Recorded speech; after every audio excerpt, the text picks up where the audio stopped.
আজকের যে 7 নম্বর ম্যাথ, এই ম্যাথটা হচ্ছে যে কি, if 15% of a number is 4.5, then 55% of the same number is what?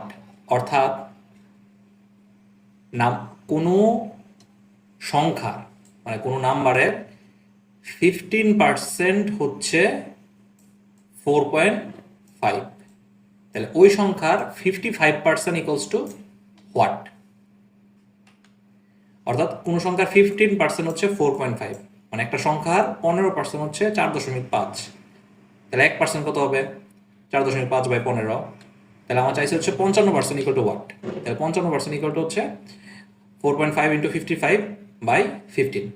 ওকে, তাহলে হচ্ছে 4.5, এই সংখ্যাটা যদি আমরা ভাঙাই 4.5, আমি হচ্ছে আমার ফার্স্ট ভিডিওতে দেখাইছিলাম যে 4.5কে কীভাবে হচ্ছে ভাঙাবো।